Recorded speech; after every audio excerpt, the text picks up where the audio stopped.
No, no, no, no!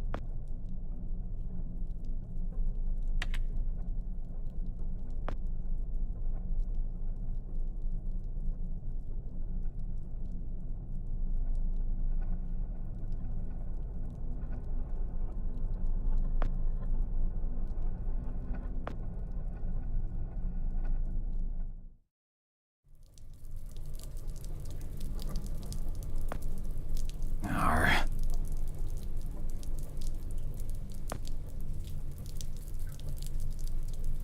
Ah!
Frank?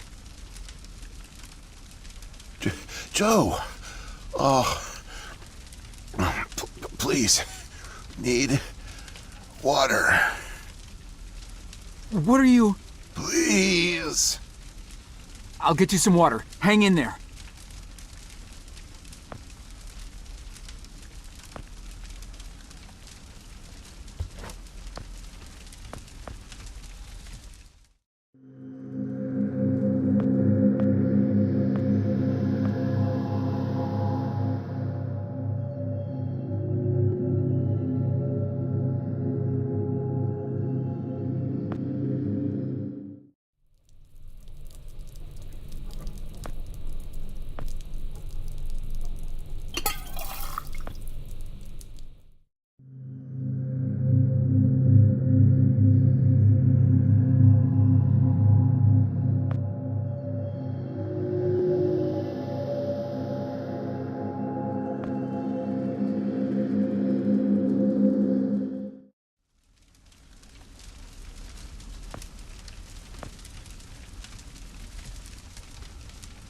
Here you go, Frank.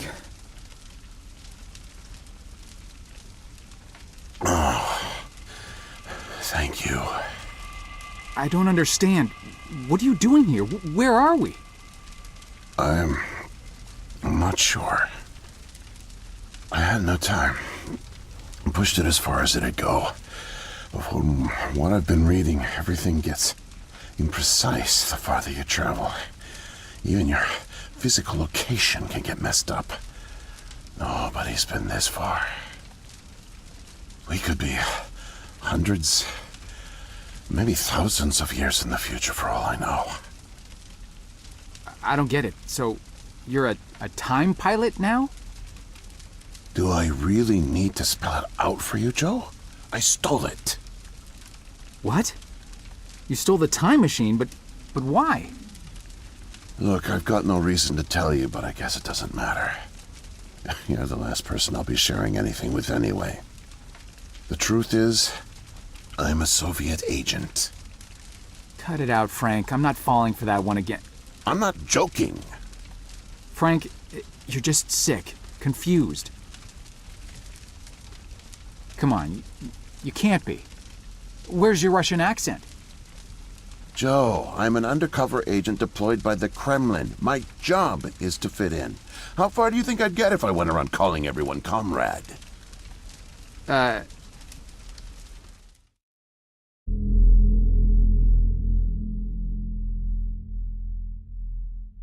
My real name is Yuri Barishev. I came to America in my early 20s. I went to school here, worked here, spent nearly 10 years building the foundation of an ordinary life. But the truth is that my life is far from ordinary. I am a spy.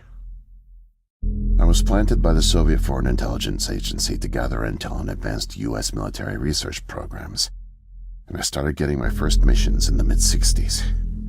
At the time, I thought I had built a promising portfolio of leads, but as I started to pursue them, most of them turned out to be worthless. By 1968, I had run out of goodwill with my handlers at the Kremlin. I was a disgrace, and headed for extraction.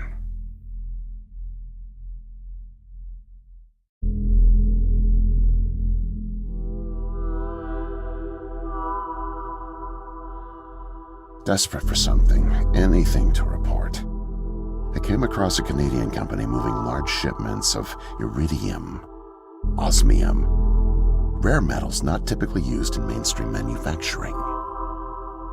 The buyer turned out to be a government shell, rerouting the materials to unofficial contractors, one of which turned out to be Archon.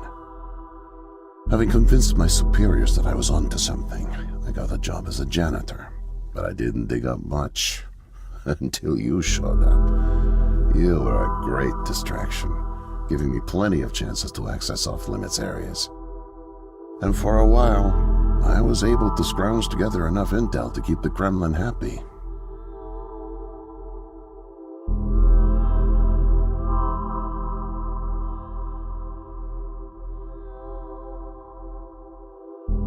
My hunch was correct, but I didn't have the full picture. Not yet. The metals were being used to build something unusual, all right. But I just couldn't piece it together. What I found made no sense. Time travel, doomsday scenarios. It read like bad science fiction. For a while, I thought they were onto me, feeding me bogus information. But as time went on, with security tightening around the labs and no one confronting me, I began to suspect that my intel was legit. But time was running out, with Brezhnev and your President Nixon set to negotiate the nuclear disarmament treaty in a few weeks. My superiors were demanding results. My job on the line, I got desperate and careless. And this morning I got caught.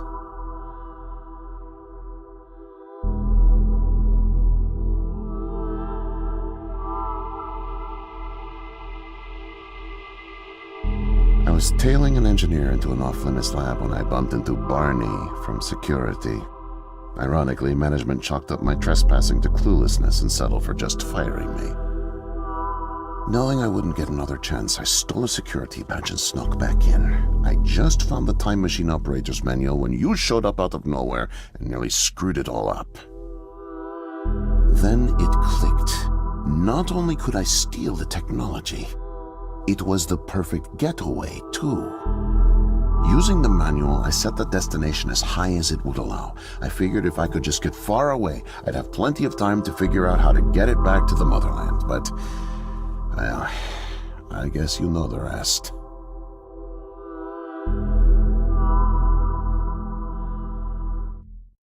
Listen, Joe. I'm really sick, and I'm not making it back. But you still can. The time machine has a timer, like a toaster. It's designed to return home unless the timer's reset. I removed the main power supply fuse to keep it from taking off without me. Here, take it. I have no idea how you got here, and I guess it doesn't matter. Still, despite my mission, a double life, and the deceit, your friendship was always genuine. You're an honest guy, Joe. And I've really enjoyed your company. And now, please, leave me. The pain's coming back. Oh, it hurts to talk. Need rest.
can't be.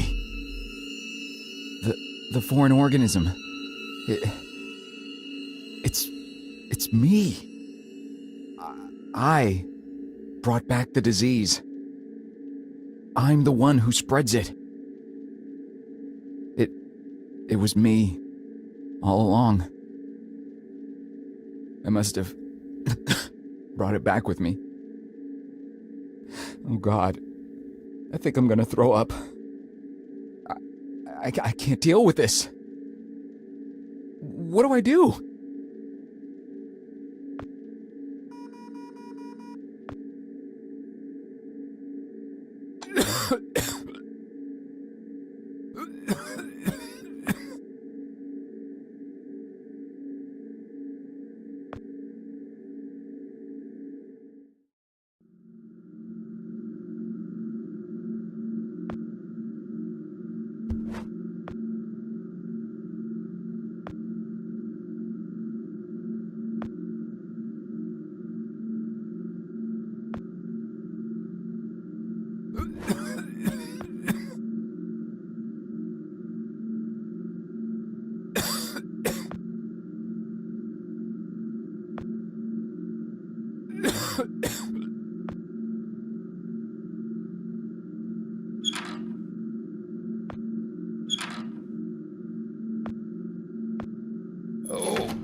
Whoa there, man.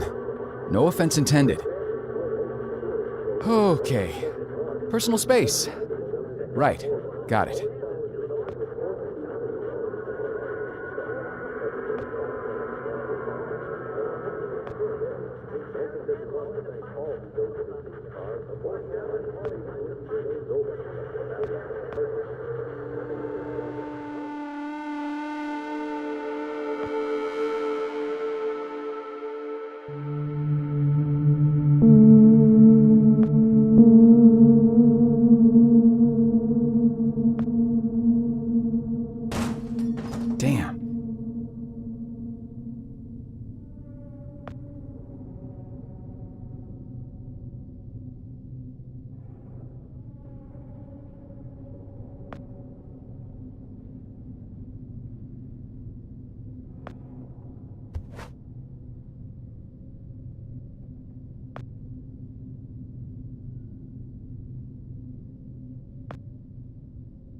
No way to escape it. No way out, no way out, no way out. I'm sorry, what? End of days. Scourge and sickness. The cleansing of the earth. The overlords conspired against us. Tricked us. Made us bring the poison back into the nest. Like good little ants. Who did? Too late. What's done is done. No backsies, but we must try. Do you hear me? Sure. The key to salvation. I've seen it. Felt its color. Know its shape. They don't know that I know. Oh no. But I know. I know. Write it. Write it, write it, write it! Before it disappears. Write it down before it disappears. Took away my tools. I'll forget without my tools. Your tools? Pens, paper, they're erasing the slate, forcing me to forget, trying to break my resolve. The persistence of memory, I must repeat, all the time repeat. Oh, they fear me, cower at the sight of scientific rigor. They know I'm close, so they take away my tools. But I'll show them. The blinding light of the scientific method casts no shadows.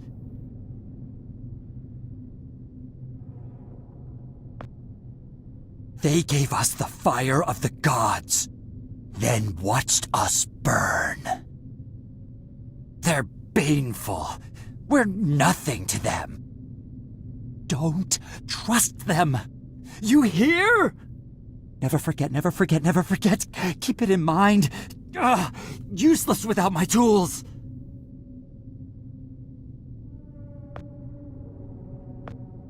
Need paper to reproduce the key. Need the paper. Gotta have paper.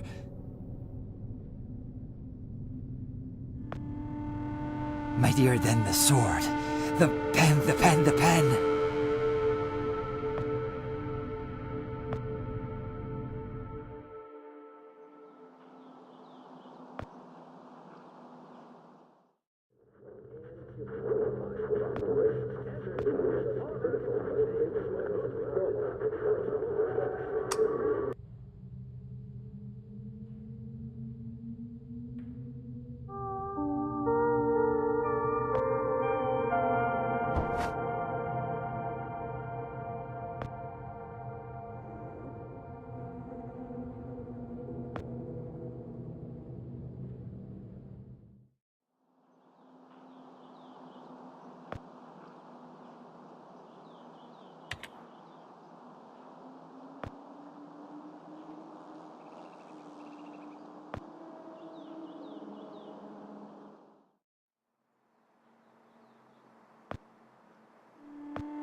Mightier than the sword.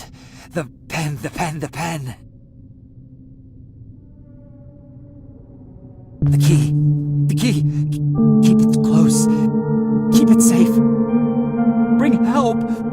Don't get caught. Save the kingdom, get the girl. Save the kingdom, get the girl. Save the kingdom, get the girl.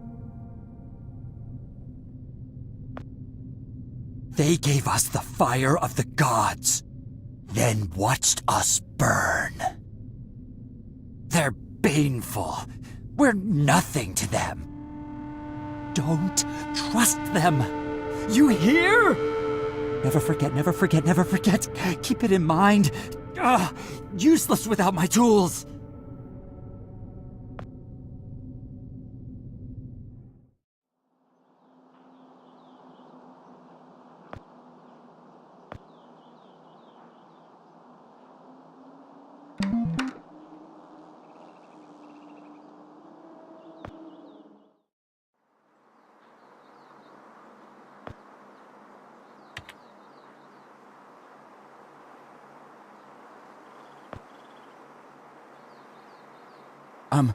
Miss, nurse, Oh, hi there. Goodness, you startled me. You could have just knocked. And it's Dr. Emma Brown. I'm a little embarrassed to say, but we don't have any files on you, so I don't even know your name.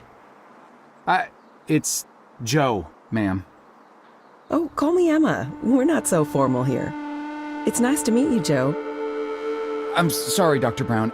I don't know how to say this, but everyone here, is in serious danger. I'm very sick, and it's very important you call the authorities and... Whoa. Take it easy. Deep breaths. There's nothing to be afraid of. How do you feel? Okay, I guess.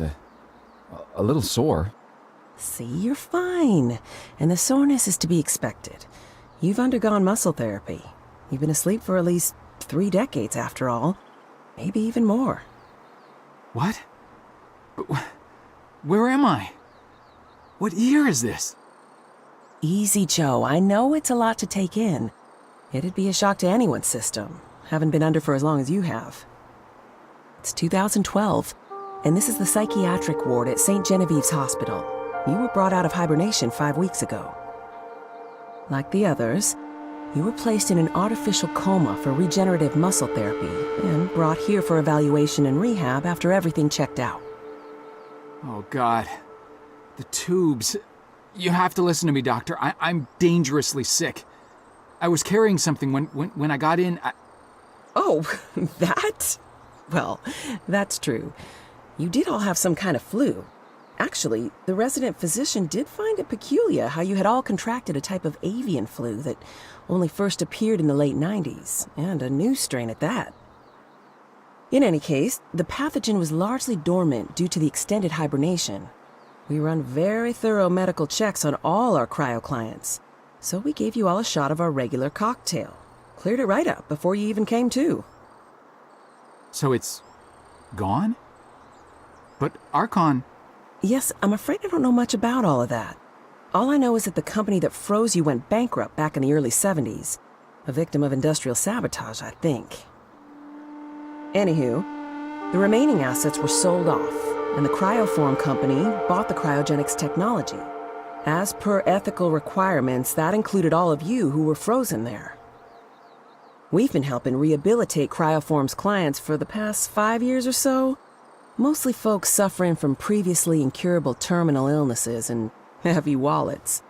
But you didn't hear that from me, Unfortunately, cryogenics was a little... experimental when you went under. So, while the company's been freezing and reviving clients for quite some time, you had to stay confined to the original equipment. Apparently, a lot of Archon's original documentation was destroyed in a fire. So Cryoform had practically no information on any of you. That's another reason it took so long to figure out how to revive you. Sadly, the others haven't been quite as coherent. They share certain delusions, end of the world, that sort of thing.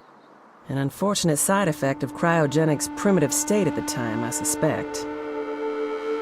You, however, seemed just fine. Apart from the shock, I mean. So I'm not sick? You sure? Yes, Joe, quite sure. In fact, I see no reason to keep you here. We have an excellent rehabilitation team who'll get you settled into your new life in no time. Just come see me when you're ready to go.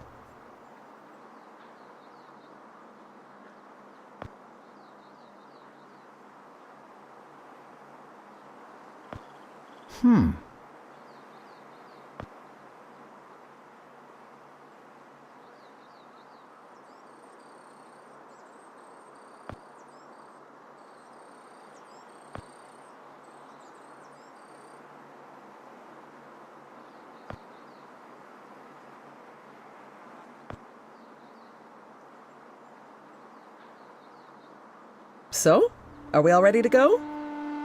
I guess. Oh, don't worry. The rehab team's eager to help get you settled in. I know it may feel a little overwhelming now, but trust me, you'll love it in 2012. Endless opportunities. A whole new lease on life. Speaking of, I happened to catch you on the surveillance monitors a little while ago, and you seem to show excellent problem-solving skills. You like puzzles, Joe? Perfect. I'll be sure to mention it to the career coaches. They'll find just the right thing for you.